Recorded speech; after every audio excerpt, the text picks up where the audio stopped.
like I say, like when I was on the home world, which was basically what would be home world would basically be the sun that we see every day shining in the sky.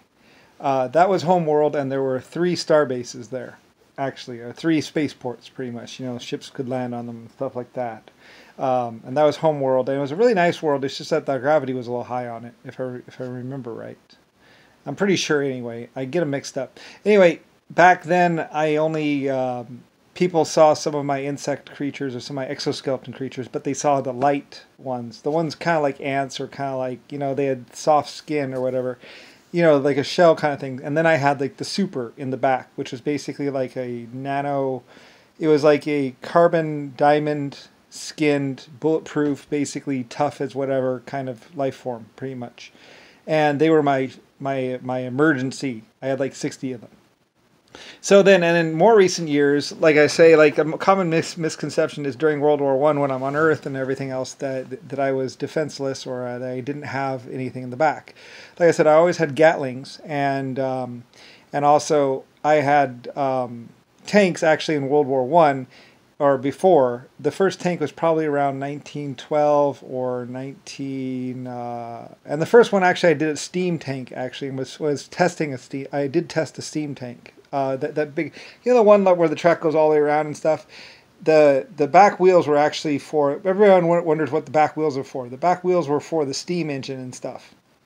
The steam engine would be in the back, and it would drive it basically, and stuff like that. And also, or auxiliary coal or whatever like that, for the tank. And it didn't really work out that well, but it used some basically, it was basically like cast iron steel plates.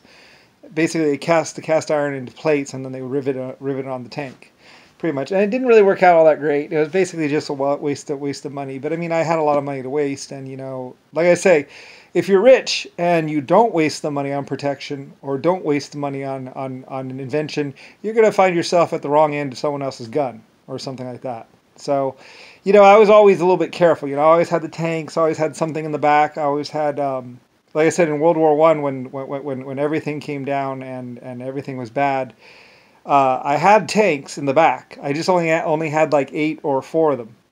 Like I said, I had aircraft. I just didn't have that many. I could only basically like the biplanes around my bases. So basically we pulled back to the bases pretty much, and we're just like, and then we built more, and then we kind of ventured out some more back into what would basically be Chaos Zone, pretty much. And then in World War II, the problem is that by World War I, people had actually seen, and like I said, everyone saw nuclear bombs going off in Panama. So they knew I had them. They knew it was a possibility. They just didn't know how. So and it would take them a while before they would understand how that worked. And like I said, I trusted myself, and I knew me and my people, because we had built the planet. We had built the roads. We had invented the steel. I knew that my people were good. I knew that I was good. I knew that I would protect children, and I would not abuse or hurt children, and nor would my people, because my own people, they were usually older people, and they had families themselves, and usually had wives that they loved very much. So I knew I could trust my people and me. I just didn't really trust anyone else, because it's like I say, a lot of people, you hand them a gun and they are going to shoot you with it, or it will eventually, or they will, run off and then snipe at you from the distance, to take the rest of your stuff.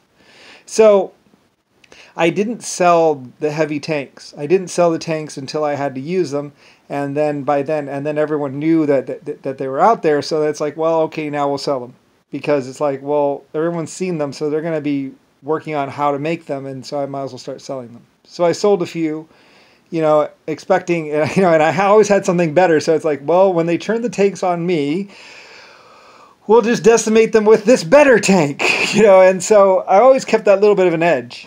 And I know some people would call it underhanded or not a good, or kind of like, backstabbing or something like that. But it's like, no, I just don't really want to get shot by my own weapons.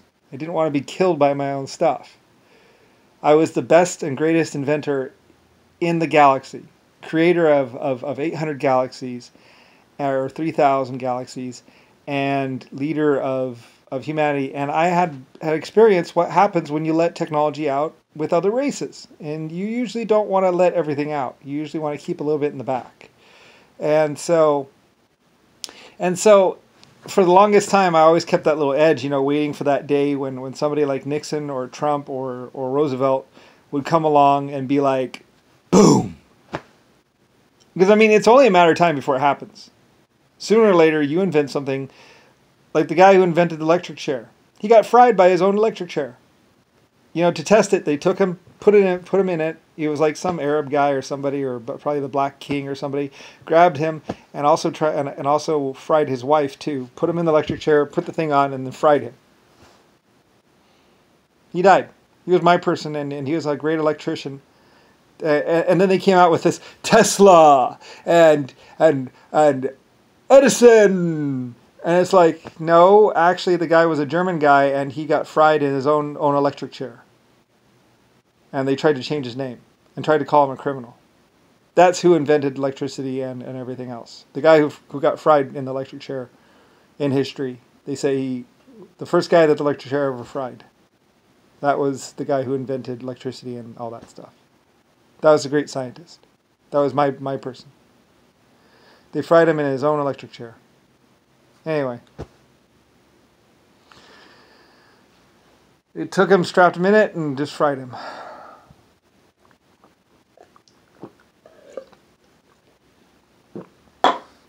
Just like the people who invented the first jail got locked up in their own jail. History is not kind to the inventor or the entrepreneur, especially with Roosevelt and Nixon and a few other people around.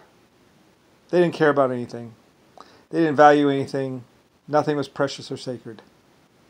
Anyway, it was bad. So,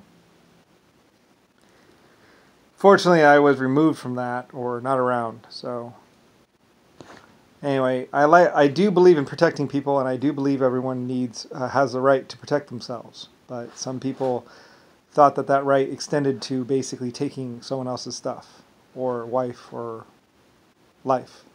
So, and that was very unfortunate and bad.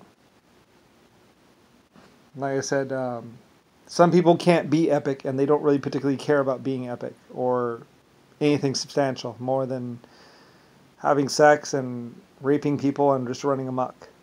And that's what was going on between 1800 and 1950 or so, when Kennedy died. And Nixon, who planned on killing everyone anyway. So anyway, like I said, and like the king of men, Black King or whatever, Africa, Zimbabwe leaders, those people, like they're just liars and they're just rapists and they just want to, they just want to steal. They had nothing, they had blown everything up, and they just wanted to force their way around as long as they could until somebody shot them in the head. Artificially propped up by Nixon.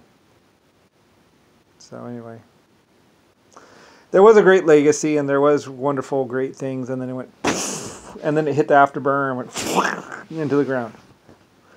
Somewhere around JFK, Nixon, and Roosevelt.